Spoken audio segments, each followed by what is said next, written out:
few minutes ago, somebody came up to me and said, "Hey, are you with the New York Times?" It's probably the worst thing that anybody's ever said about me.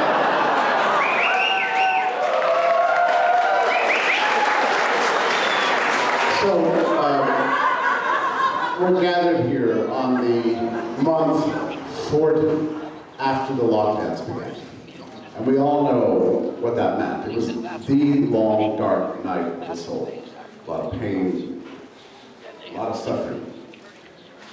There were many people at this event who were points of light. The belief in freedom, the belief in human rights, the willingness to speak, the courage to act. It challenged us all.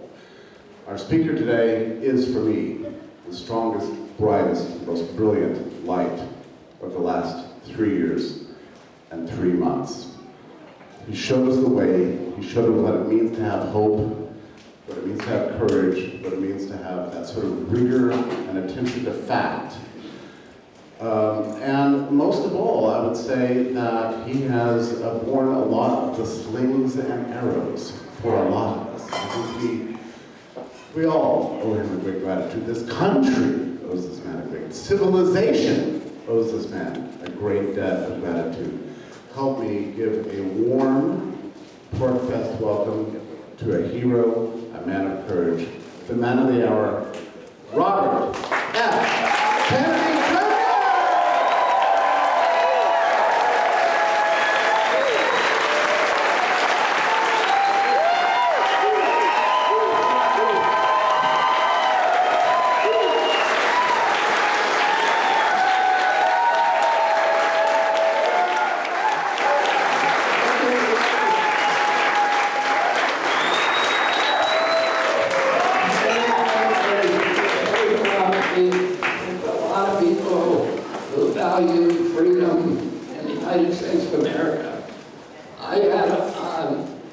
In August of 2020, when the pandemic had started, and they were just doing the lockdowns and all the other stuff, I went to Germany and gave a speech in Berlin.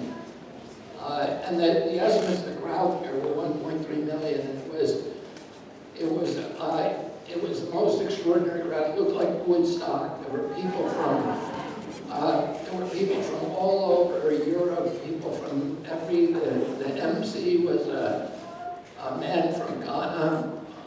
We had Buddhist priests, we had Hare Krishna people, there were people from every kind of ideology, left, right, first time coming together and saying, you know, somebody is stealing our freedom, and this is something we all need to unite on. Woo!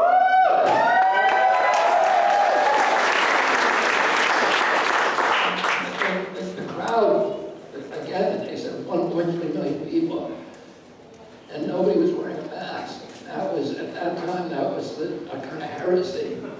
And there was an NBC crew from the United States there, and they were all masked up. And they said to me, why aren't you wearing a mask? Aren't you scared of COVID? And I said, there's things that I'm a lot more frightened about than COVID.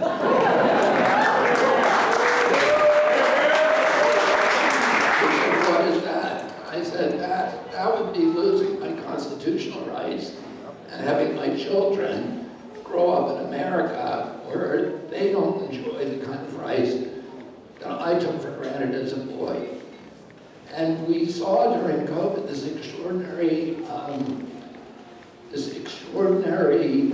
thing happen to our country, where all of a sudden people, the capacity, the fear, the orchestrated fear, almost disabled the capacity for critical thought among so many Americans, people who we loved, people who were family members, people who we grew up with, and we all assumed shared the same value systems that we did. But all of a sudden they were okay with censorship, and the government began, going through the Constitution. They started out with the censorship, which they began very, very early. I started encountering it by the end of January of 2020. Things that I said would disappear from Instagram post, and by the way, I'm accused of passing misinformation. But I would, misinformation, as we know, is just a euphemism for anything that departs from government orthodoxies, whether it's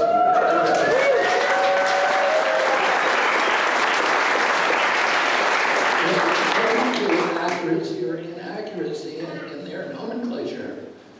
And we know this because they acknowledge that in the Twitter files, they acknowledge that in the emails that we now have between the government officials and Facebook, where Facebook is saying, well, you're asking us to censor things that are true, but that they may affect, they may be dissenting against government policies, and they all agree that that's right. So we saw that, and the right of free expression, Hamilton, Madison, and Adams all said we put it in the First Amendment because all of the other rights are dependent on that. If a government has the capacity to silence its critics, it has license for any kind of atrocity.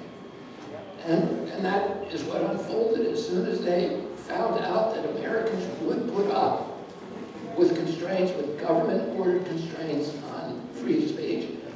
They began this attack, this assault against all the other amendments, all the other rights in our Constitution. The other sort of second leg of the First Amendment is freedom of worship.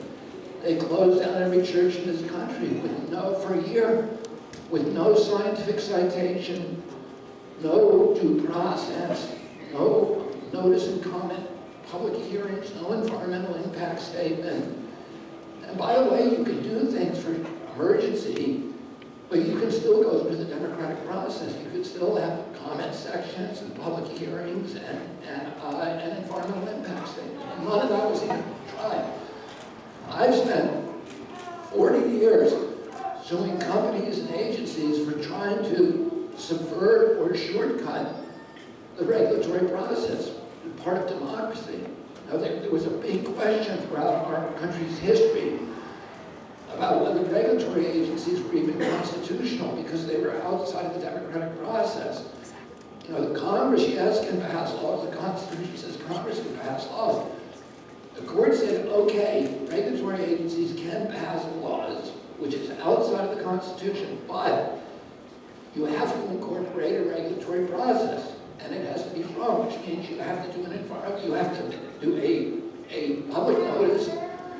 You publish what the law is going to say, so that everybody knows in the newspaper of records, in ways to calculate that every citizen who is affected by this new law will learn about it in advance. You give the public a period of comment.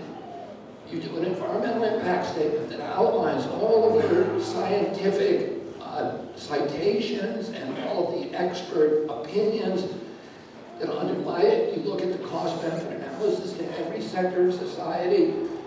You look at whether there's alternatives that can accomplish the same objective that are less burdensome to the public. These are all legal requirements, and then you have a 60 or 90, 30, 60 or 90-day comment period in which the public, every member of the public can comment, and all those comments have to be responded to. So, for example, if there's a mass regulation, and I own a kayak company, and I say to the government, I can't force my clients to put on masks because it could kill them in an emergency. That would be the kind of comment the government would say, okay, then we'll carve out something for outdoor sports or something like that. That's why that's why you have those comment periods.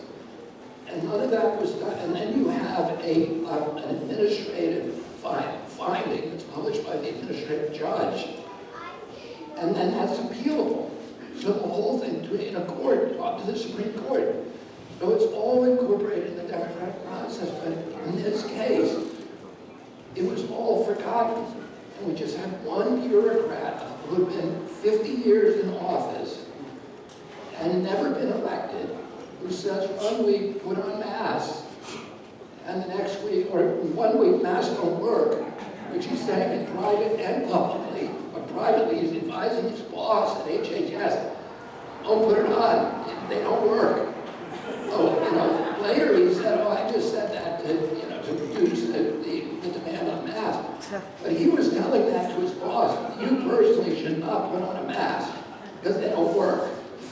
Oh, so anyway, he's a 50-year bureaucrat who's never been elected, who then, you know, mandates all these diktats to the American people, completely separated from the democratic process.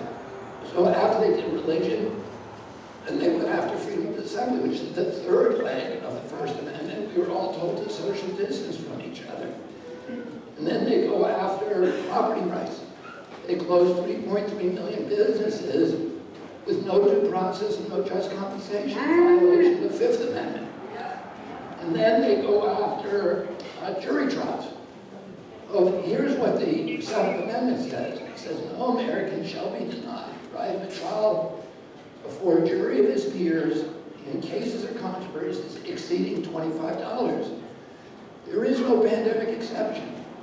They didn't put that in the United States Constitution. And by the way, the framers knew all about epidemics. There were two epidemics during the Revolutionary War. One of them decimated the malaria epidemic that decimated the armies of Virginia, and then a smallpox epidemic that actually took place in mid-state, Vermont and New Hampshire, with Benedict Arnold's armies that were on their way to Montreal. And they ended up taking Montreal, but having to leave because they didn't have the manpower to support the occupation. So Canada would have been part of the United States, but for that smallpox epidemic, arguably. And the framers of the Constitution knew all about that. Well, they knew about epidemics, and not only that, but between 1780 and at the end of the Revolution and the ratification of the Constitution, there were devastating epidemics in every city in the United States. There were smallpox epidemics, yellow fever, cholera epidemics that killed tens of thousands of people, including family members of many of the framers of the Constitution. And yet they did not put an epidemic exception in the United States Constitution. The Constitution was written for hard times.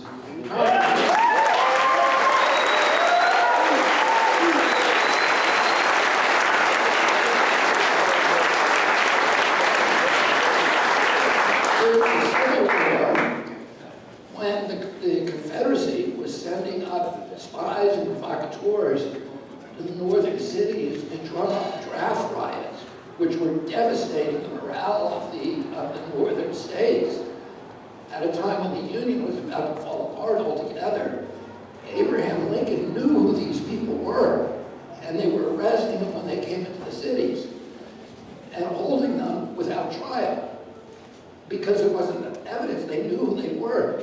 So he suspended habeas corpus. And Justice Taney, who's the Chief Justice of the Supreme Court, said he can't do it. It doesn't matter. It does not matter that the life of the Union is at stake. It doesn't matter that the lives of tens of thousands of Americans are at stake. You cannot suspend the Constitution. Yeah! Oh.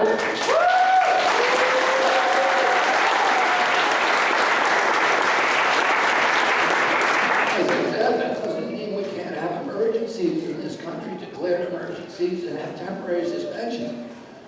But not for a year, not for 2 years.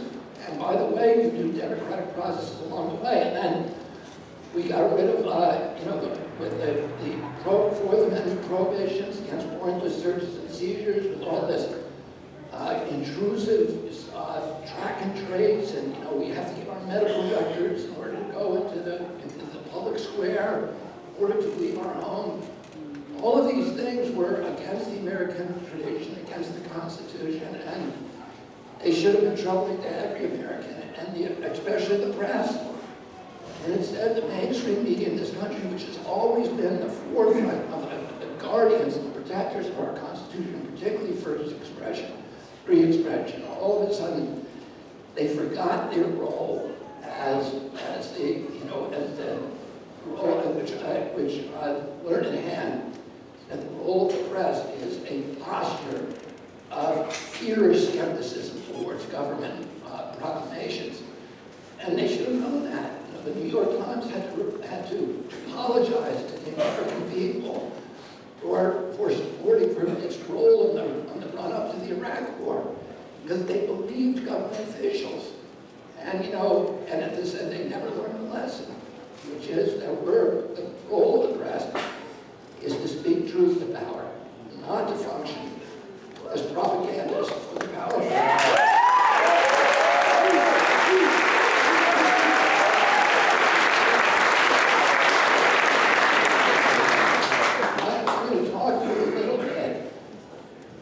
Something that should trouble all Americans, and we should ask questions about.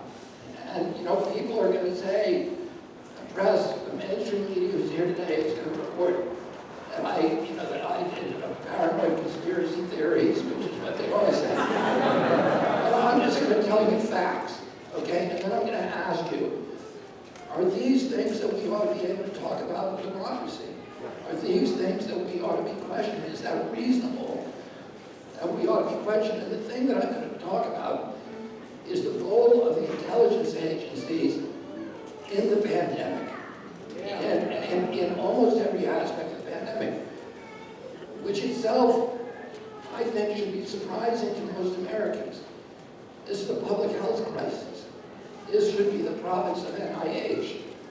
Why are the intelligence agencies playing this role? Why is it that in the organizational charts that were classified before they were declassified and handed over to FERPAC, which is the FDA committee that ran Operation Warp Speed, and they declassified it in order to show it to that committee, so we now have it.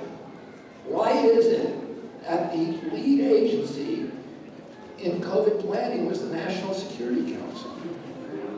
Why is it that the lead agency for operations was the Pentagon? Why shouldn't they be FDA and CDC and NIH? Why weren't they regulating the health crisis? And on the NSC, the chief security advisor of the NSC is Avril Haines. Now, Avril Haines has played a role in pandemic response for decades. And Avril Haines was, just so that you know who she is, she was the deputy director of the CIA, and she's the one who masterminded the cover-up of the destruction of the torture tapes at Guantanamo. And then when the Senate was investigating those crimes for Americans to torture people, the CIA was bugging the Senate committee, which is utterly illegal, and she masterminded the cover-up of that crime. So she, and instead of being punished, criminally prosecuted, she was promoted to the highest spot in America, the Director of National Intelligence, the DNI, which means she takes the prime seat at the National Security Council. Where else have you seen Avril Haines? Well, if you read the last chapter of my book, which I think on Fauci, which I think is the most disturbing chapter, it goes through this history of pandemic preparedness simulations that occurred beginning in 2001, and that predicted a series of pandemics. The first one in May of 2001, which was called Dark Winter, predicted a smallpox attack on Washington. And this was 5 months before 9/11, and a week after 9/11, you had an anthrax attack on the U.S. Capitol and on, media outlets around the country, and I think 5 people died, 22 people were infected. This was at a time immediately after 9/11. Somebody took the Patriot Act off the shelf. And let me give you a little background on this. We had a bioweapons program after World War II. And the first act of the CIA in its history was called Operation Paperclip, which was launched in 1947, about a week after the CIA was founded. So the CIA OSS had been dismantled after World War II because our leadership, Republicans and Democrats, agreed that having a secret spy agency was inconsistent with democracy. Secret spy agencies were associated in the American mind with the KGB in Russia, with Stasi in East Germany, with Savak in Iraq, or in Iran, with the Gestapo, etc. But they were inconsistent with a democratic system. So people were very nervous.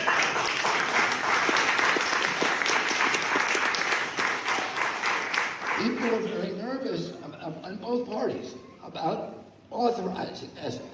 But in the end, Truman allowed it reluctantly and signed it into existence, but as an espionage agency, which is spying, which is information gathering. It's not dirty tricks.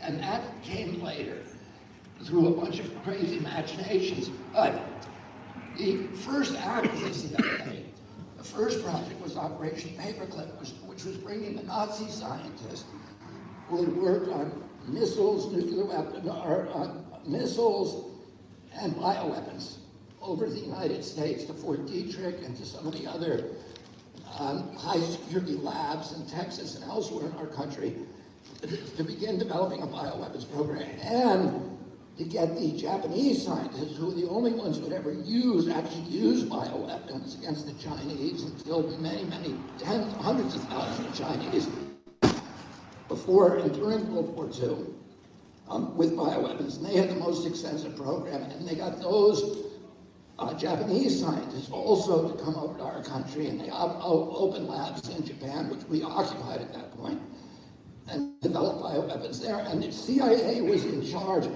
with the Navy and some other Pentagon agencies of developing the bioweapons program. By 1969, they had achieved what they bragged about in internal documents as nuclear equivalency.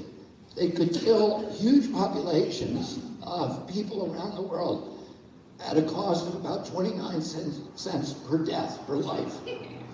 This is what they were bragging about, nuclear equivalency. And so very, very dangerous. And a lot of people said we shouldn't be developing bioweapons. Why? Because once you develop them, you have now a blueprint that anybody in the world can use. So it is the poor man's nuclear bomb.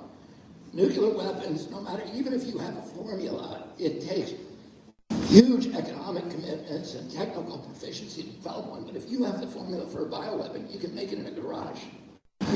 A lot of critics within the Pentagon said we shouldn't even be doing this because what we're doing is we're making these weapons accessible to people who can use them against us and who have very, very low risk themselves.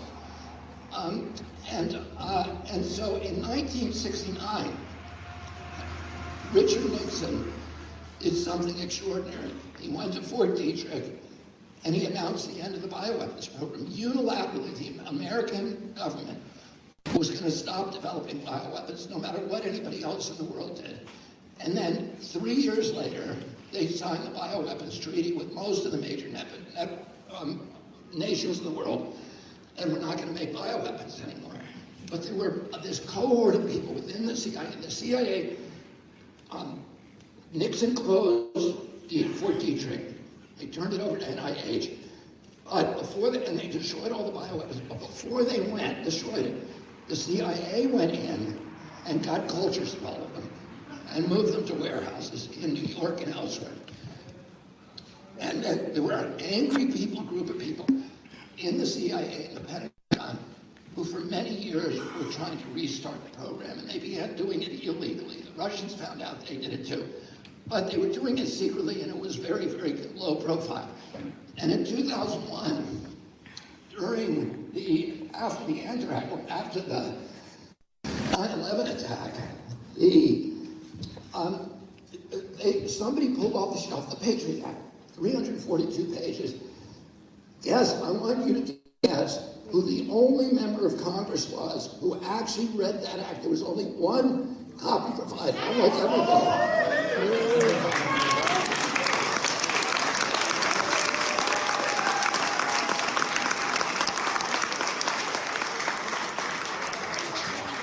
And everybody else voted on it without having read it.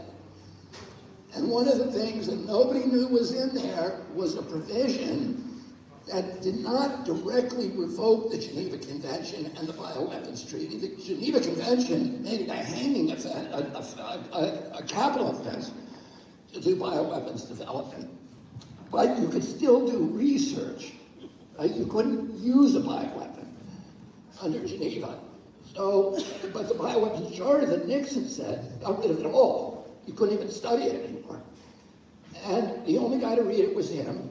And what the Patriot Act said in this hidden provision is that, yes, we still ascribe to Geneva and we ascribe to the Bioweapons Charter, but any federal official who violates those treaties cannot be prosecuted. That's what the Patriot Act said. So it restarted the bioweapons arms race. But the Pentagon was reluctant to do it itself because it was a hanging offense still. And in case there was, you know, the bioweapon, in case the Patriot Act was regarded as, you know, as irrelevant, was found to be irrelevant as a court, it was a big jeopardy to start doing this. So they took the $2 billion a year, $2.2 billion, and instead of doing it themselves, they sent it over to NIH, to NIAID, and they made Anthony Fauci the spear tip of bioweapons development in our country. And they gave him a 68% raise, and attached to his military research. So he had to do this research. He had no choice. And then in 2014, when three bugs escaped from his labs, and those escapes were highly publicized, and Congress had hearings on them, etc. 300 scientists sent letters to President Obama begging him to shut down Anthony Fauci. And Obama ordered Fauci to stop all of his experiments. 18 of these gain-of-function experiments that were shut down by Obama, ordered to be shut down in 2014. Did Fauci do it? No, he did not. He defied the president and continued with those experiments, but he began moving his operations offshore to China out of the oversight by nosy federal officials and by the Cambridge Working Group, which was the group of 300 scientists that had been alarmed by his labs. And they had written Obama saying one of his bugs is going to escape and it's going to cause a global pandemic. So they started funneling money to Wuhan, but it wasn't, you know, Fauci, they put a total of 26 million in there. But the biggest funder was USAID, which is a CIA operation. So it was the CIA that was putting money into, and DARPA and other Pentagon agencies that were funneling the most money in for gain-of-function studies in Wuhan. And so then, to go back a little, during this period, and this is the chapter in my book that I think is most alarming to people, which is the CIA was sponsoring, beginning in May of 2001, 5 months before the anthrax attacks, they sponsored a series of pandemic simulations. And those pandemic simulations involved, all of them involved, there were CIA officials in each one. The CIA, they were James Woolsey, the deputy director, April Haynes was in some of them, many, many other CIA officials who I name in my book. And each one of them had something in common. They ignored the pandemic preparedness protocols that had been agreed upon by the CDC, by WHO, by the European Medical Agency, by the National Health Service in the UK, of what you do in a pandemic, because all of those protocols said you never lock down the public. You look for therapeutic drugs that are off the shelf, that are effective against these diseases. You get people to strengthen their immune systems. You quarantine with vitamin D and zinc and these kind of protocols. You isolate the sick. You quarantine the sick. You protect the vulnerable, but you let society continue operating. That's what everybody in the health field agreed upon. But the military and spy agencies had a different pandemic protocol, which is outlined in these series, and I go through all of them in my book. And they were the inverse of what we would do of medicine. They were about locking down subjects, about using these pandemics as a pretext for clamping down totalitarian controls. Yeah. And the last one of these was in 2019 in October. And it was hosted by Bill Gates, by Fauci, and by April Haynes.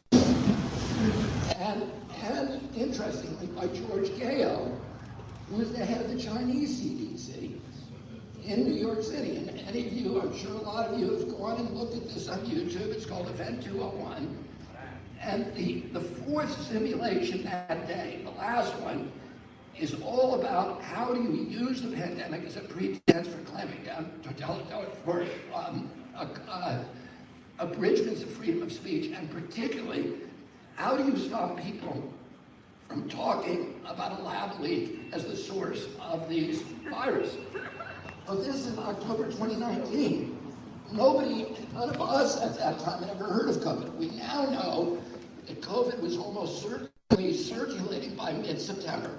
On September 12th, the Chinese government kicked down the door of the Wuhan lab, brought in General Wei, which is the bioweapons expert from the People's Army, to run the lab and removed all the gain of function studies from their public-facing websites and all of the genomic sequences from all the viruses.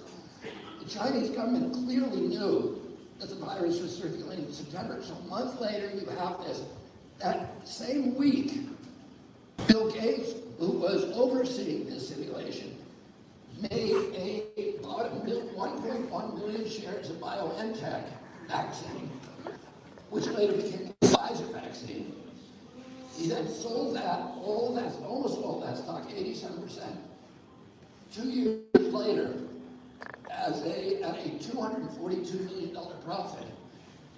And a week after that, he publicly announced the vaccine didn't work. But this is what you call a pump and dump scheme. Because he was the guy who was on TV with his minion, Peter Hotez, who took $52 million from Gates for his institution. Gates made his institution. So you had the pair of them pumping up the stock for 2 years and then dumping it a week before he goes on TV and says, oh, it didn't work after all.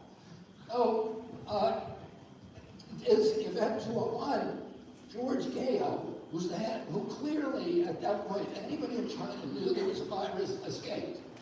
It was him. He's the coronavirus expert from China. He's the head of their CDC.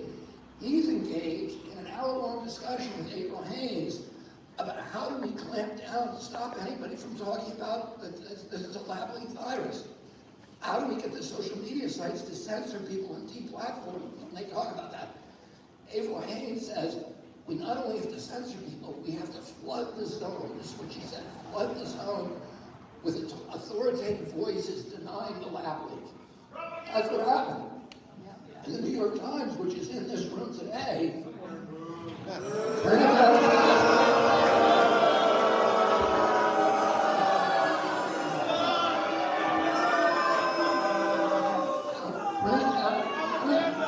I'm not saying the reporter who was here.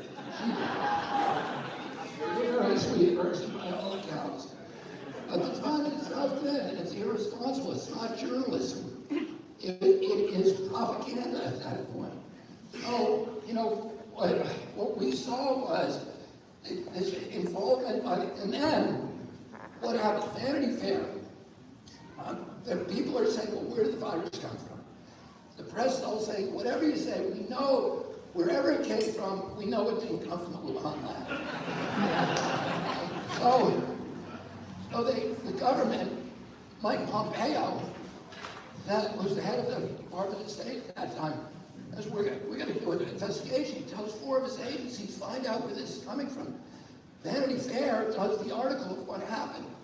In spring, intelligence, all of these four groups from the department, from Foggy Bottom Department of State, are in a room saying, holy cow, we figured out that the very experiments that could have created this were being funded by NIH and were being done at that lab. And a guy comes in from the intelligence agency, Christopher Park, and says, shut it all down. We got to stop doing this. This is going to implicate the U.S. government. And despite that evidence in Vanity Fair, the American press continues to report it didn't come from the lab, when obviously nobody knew. Well, then a year later, the Republicans in Congress are saying to Biden, you gotta figure out whether this came from the Wuhan lab. So Biden says, okay, we're going to get the intelligence agencies to go look into that. And who does he appoint to run that operation? Hazel Haynes. Oh, she then publishes the whitewash saying, whatever happened, we can't figure it out. We do not know. And of course, I think it's 450 pages with 449 redacted or something like that. I'm not going to stand on that. I know when it came out, that's what it was. So, we need to ask ourselves, Americans, about what is the role of public health? Who is supposed to be running public health? And why are the intelligence agencies have any involvement in public health? And at the same time, they've been practicing for year after year after year how to use a public health crisis to dismantle our Constitution, to clamp down totalitarian controls. They did it right out in the open, and it's all published.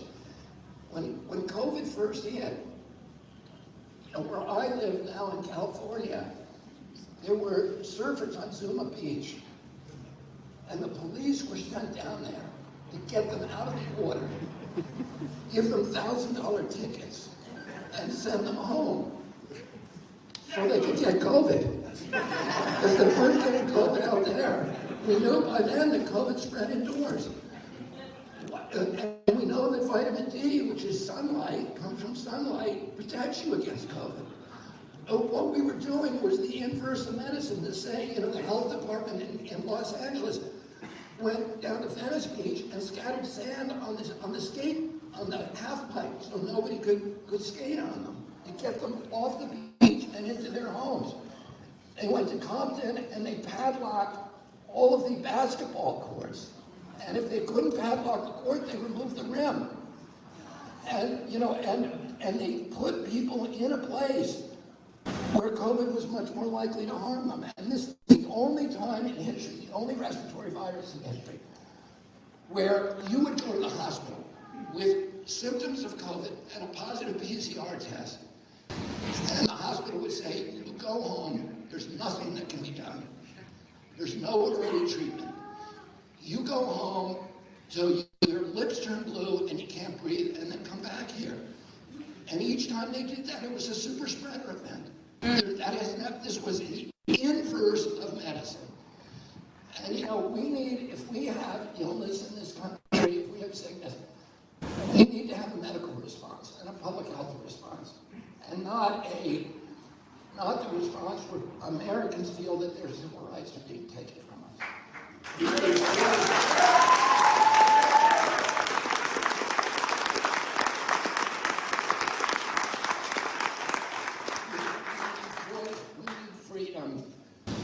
We need a media that is going to go back to its traditional role of speaking truth to power. I had a reporter last night say to me that she said, well, what if your words are misinterpreted by people? And I said, that's not my business. My business is to tell the truth. And, Americans are adults. We're grown-ups. We live in a democracy. Part of the responsibility of living in a democracy is figuring out what the truth is and then debating about it and thinking about it.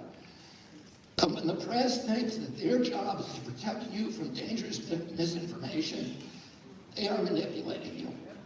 That is manipulation. That is not press. That is not journalism. It has nothing to do with journalism.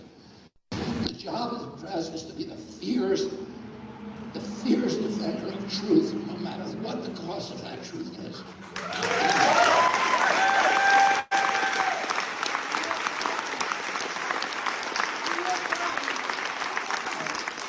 I think you sit down and shut up. So I'm going to say, I'll leave you with the last thought, which is that everything that we care about in this country, everything that made this country great, and made it unique, and made it an exemplary democracy, it all comes from one thing, which is freedom.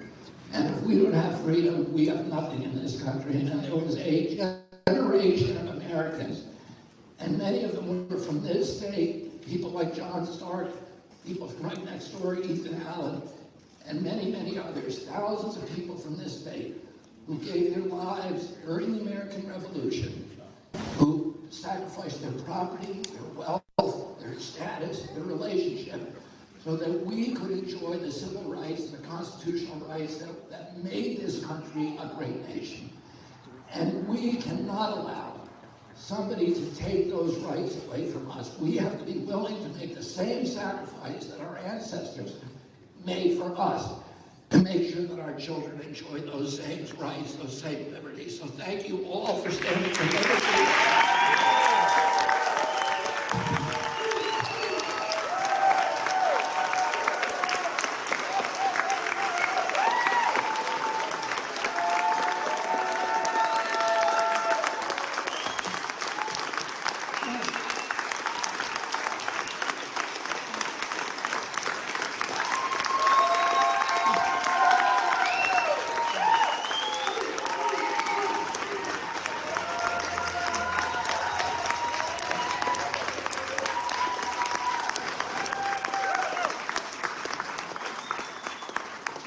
Thank you, Mr. Kennedy. So we're going to open up the side for ventilation here to get some air. And I'd now like to introduce Carla Garricky, the head of the Free State Project, to open it up for questions.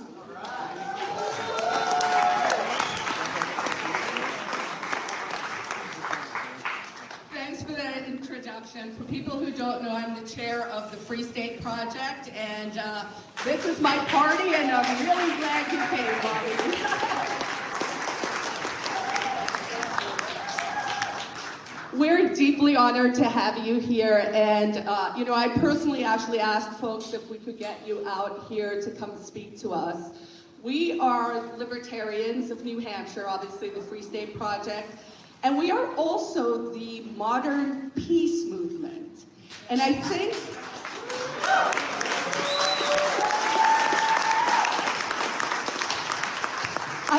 that's where we truly have overlap. So I wanted to let everyone in the room know I have been collecting questions over the past few weeks and last night on the campground. And in the interest of time and logistics, I actually have a list of questions that we're going to go through that way. I believe we have about 30 minutes before you have to mosey on again. And so I'm just going to sort of start doing it. I hope the time works out. The first question actually does have to do with the modern peace movement. We, of course, everyone in this room really does love your anti-war position. We also have a lot of activists in the state who are working on Defend the Guard legislation. I don't know if you're familiar with that, but it is a bill that's been introduced that would say that Congress, who has failed us, who no longer declares war, what Defend the Guard would do is it would allow states to say that we will not send our National Guard to foreign wars. As president, would you support that, or would you try to stop the states from doing that? Yeah, I have never heard that proposal before. I think it's a really interesting proposal. I don't want to cop out, but I would want to think about it before I gave you an answer, but I'm happy to give you an answer. I need to think about that first. Okay. Do you, how would you go about sort of reducing our footprints overseas, and perhaps how could we get out of this war in Ukraine?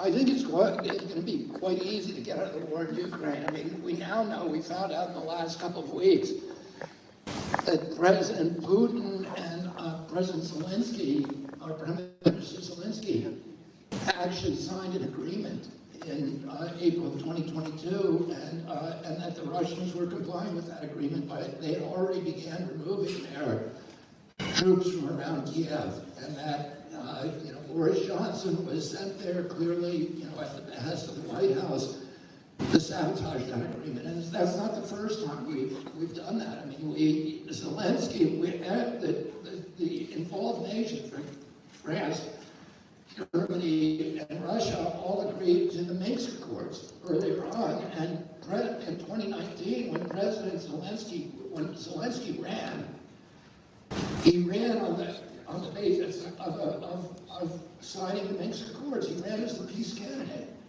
This is a guy who is a comedian and an actor, which I'm not disparaging because that's what my wife does, so I'm not going to say that. He was not a politician, a veteran politician. Why did people vote for him? They voted for him because he was the peace candidate. And the Ukrainian people wanted peace. That's what they wanted. And as soon as he got to office, Victoria Nuland was over there pressuring him, along with people from the ultra-nationalist right within Ukraine, to pivot and to walk away from the Minsk Accords. And we've now killed 350,000 men over there that had been killed in that war. And I'm not an apologist for Vladimir Putin. It's a brutal war. It was illegal. He had other choices. But we also need to look at our role in the provocations going back to 1997.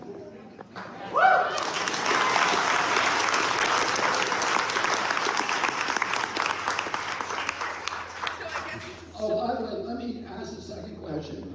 Answer the second question. How do we wind down the empire abroad? The answer, we have now 800 bases around. Chinese have 1.5 bases.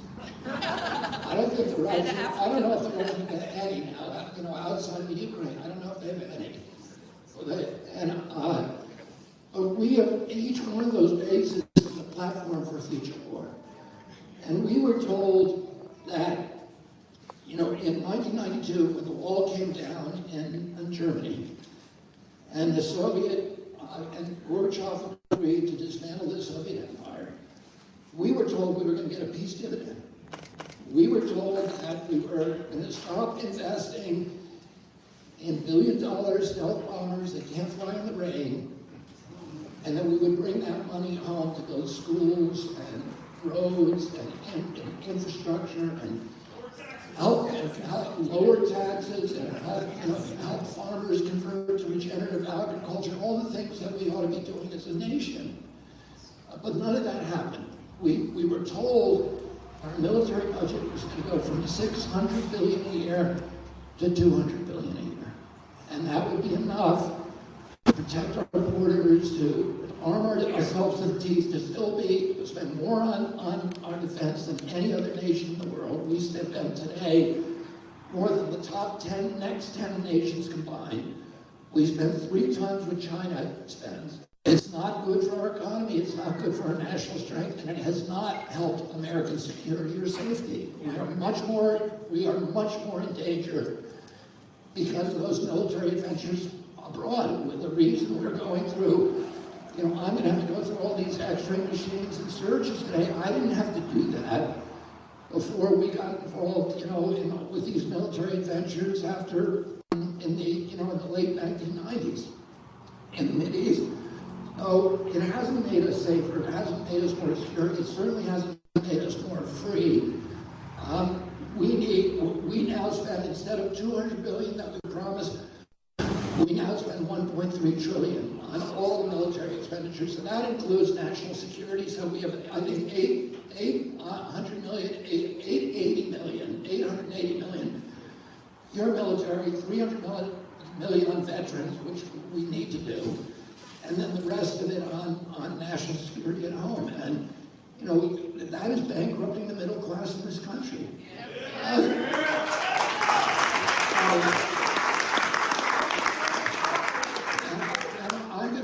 gonna wind down that. I'm gonna very, very quickly, I'm gonna wind that down that, and I'm gonna start, instead of rebuilding our industrial base in this country and focusing on giving Americans the freedom they need for entrepreneurial activity themselves.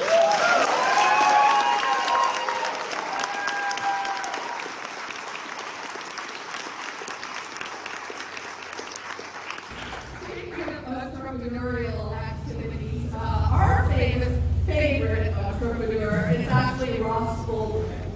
So Ross Ulbricht was the founder of Silk Road. His mission in life was to try and reduce the harm of the drug war. He built a website and he allowed people to test their drugs, to pay with private money, and it was a way to try and reduce that harm of the drug war. I know at Bitcoin Miami, you actually did say that you would look into Ross's draconian double life sentence. This man was in his 20s, and they threw the book at him. They threw the Schumer book at him, by the way. And I was wondering if you looked at the matter a little more and whether you'd be willing to go on record if you were president of the United States to be part of Ross Ulbricht. As I said at the Bitcoin conference, if I will immediately investigate this when I become president. I will, and if I find that Ross Ulbricht was punished as an example, then I will give him clemency.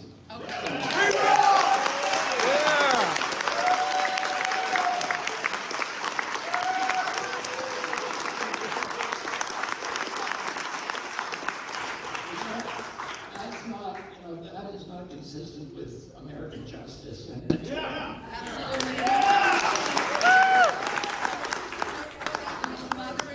She has done the yeoman work over the years just to try and get this story out. I will say from a personal perspective, I'm originally from South Africa, and I actually worked on the Nelson Mandela stuff back in the 90s when he was freed, and I think that we should think about this notion of Ross's role sort of in the world as something very similar, that he should have international attention. People should understand that this was a grave, grave, grave travesty of justice. Keeping in the line with sort of whistleblowers and our favorite little rogue folks, we also support whistleblowers fighting the system, people like Julian Assange. Yes!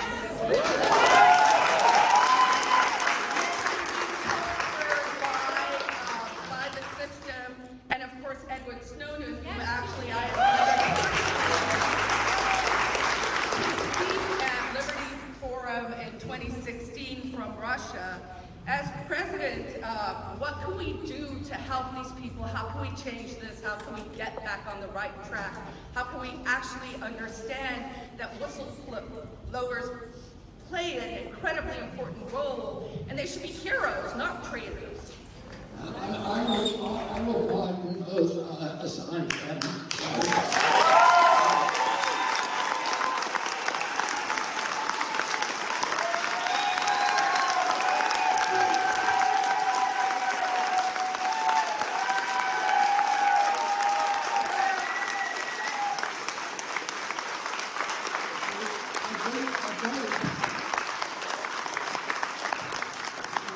It's stunning to me that the American press and all the publishers in this country are not at the barricades demanding that Assange gets released, because Assange isn't even really a whistleblower. He was a publisher. He just published something, and that means that anybody who republished what he published, which is the New York Times and everybody else, why aren't their publishers also facing jail?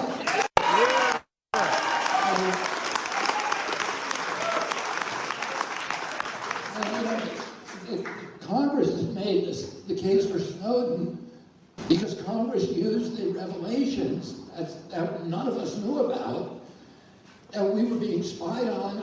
All of our personal data was being gathered, it was being archived by the intelligence apparatus, and nobody knew it, all illegal.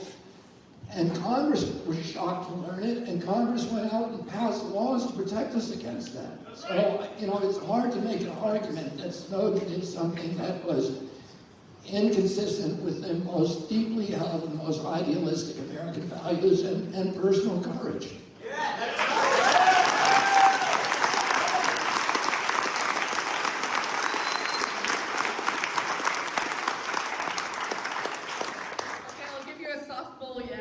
Next.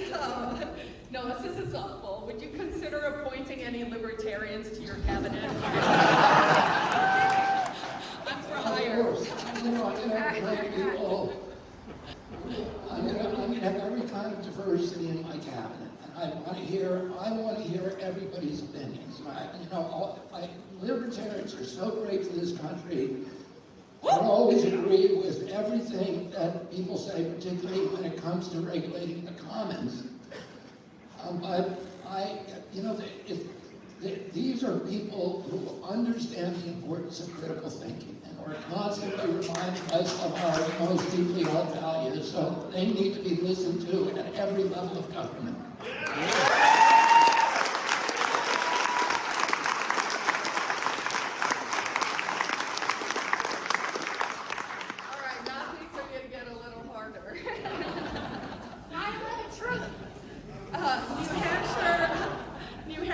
Constitutional carry state, so we don't need a permission slip from the government in order to carry guns. Obviously, I'm sure you followed the discussions here about the gun-free zone.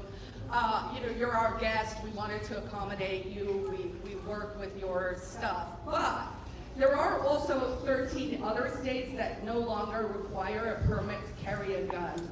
Do you think the Second Amendment, because you were talking earlier about all these constitutional things, and the second is a big one for us. So do you think the Second Amendment guarantees the right to keep and bear arms free from government permission slips? Let me explain my view of the Second Amendment. I would probably be supportive of a less expansive view of the Second Amendment. I support the Constitution, and that includes the Second Amendment. The Supreme Court has given a very, very expansive view to the Second Amendment, and so that's what we live with. I think it's, I can tell you this, I'm not going to take away anybody's guns as President of the United States. I believe, there's a terrible, terrible problem in this country with school shootings and with other mass shootings. And we have to figure out a way, all of us working together, a way to deal with that issue. Shut down the CIA! I agree. I want to hear everybody's suggestion. I grew up in rural areas in this country. I grew up surrounded by people for whom their ownership of guns was almost existential in terms of their belief in this country. And it was so integrated, particularly into rural culture, that and because of that, and because of the very expansive Supreme Court rules about the reach of the Second Amendment, I think the capacity, even if there was one, to reduce school shootings or reduce that risk by gun regulation just doesn't exist. And it's such a polarizing issue now, at this time in history, for all of us to watch all of our other constitutional rights under assault. And there's a lot of people in this country that rightly or wrongly believe that the reason that the Second Amendment is the only one that didn't come under assault in the last few years is because of the Second Amendment.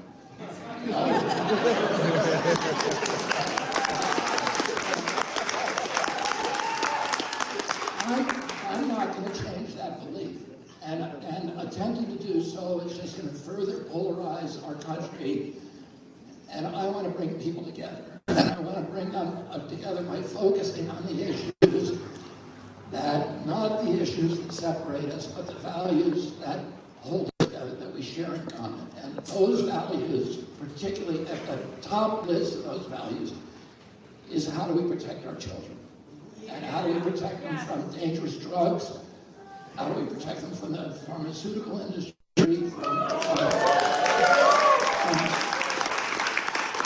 toxins in our food, and from gun violence? And I think, what I will do as president is bring people together to talk about all the ways to do that. I have many, many ways to do that I've thought about, that my team is thinking of, but we want to include everybody in that discussion and reach those solutions through collaboration and rather than through antagonism. Awesome. And a comment to that, I'm sure you're aware of this, but with Big Pharma, they don't want to look into the link between school shootings and RSS medicines.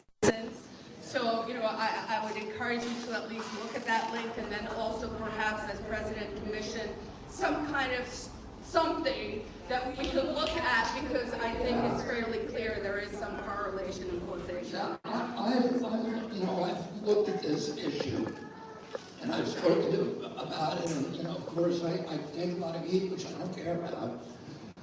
But the one study that I've been able to find is a study that shows that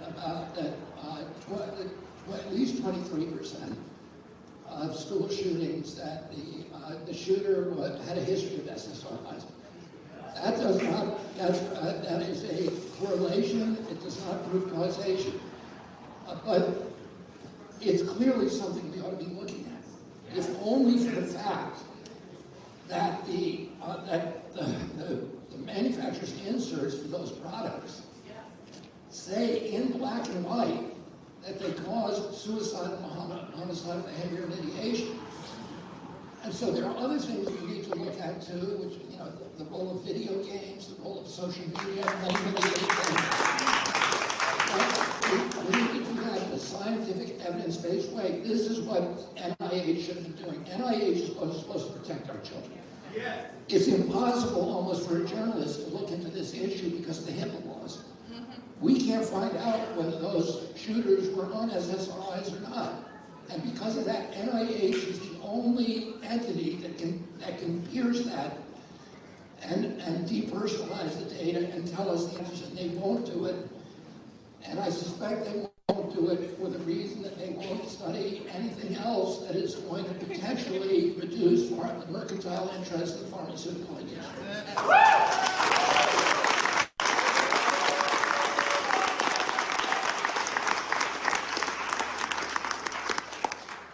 Many Free Staters and many of us in this room, including myself, support secession. Now, I like to call it independence, secession. So we seceded. So by way of background, the Free State Project exists because we do not believe we can reform DC. We think that ship has sailed. I mean, I'm excited about you. I think if someone can do it, it's probably you. So, go do that.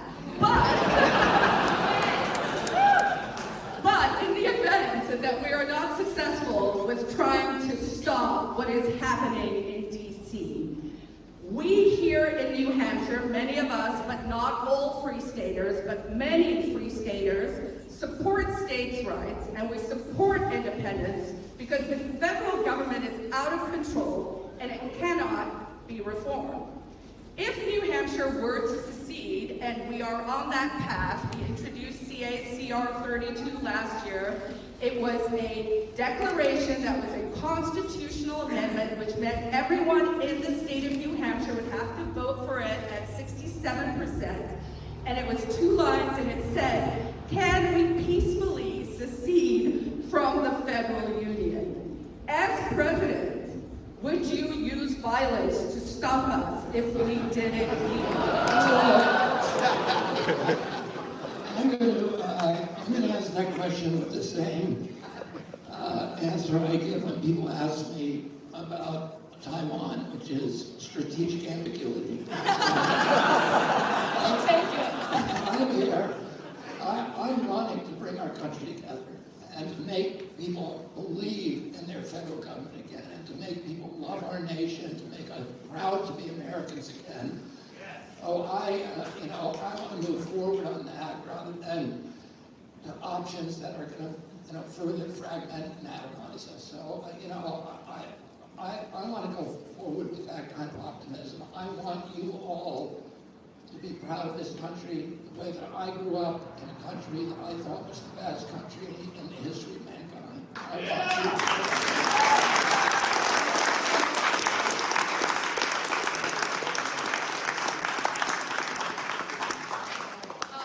So you said, I noticed they said we're out of time, so I'm going to do two quick ones. CBDC, the central bank digital currency, yes or no? No!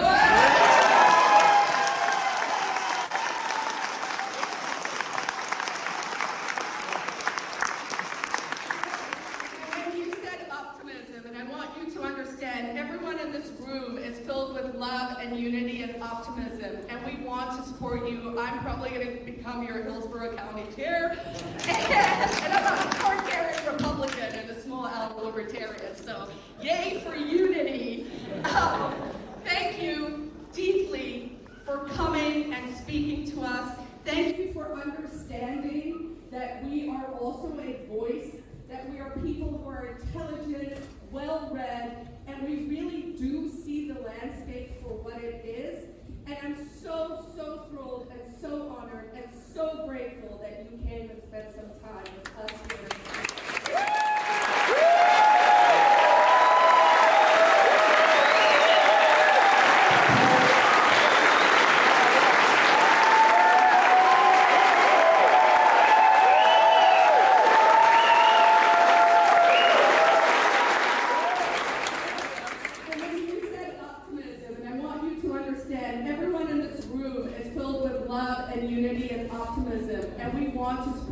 I'm probably going to become your Hillsborough County chair. And I'm a Republican and a small L libertarian, so yay for unity. Thank you deeply for coming and speaking to us. Thank you for understanding that we are also a voice, that we are people who are intelligent, well-read, and we really do see the landscape for what it is. And I'm so thrilled and so honored and so grateful that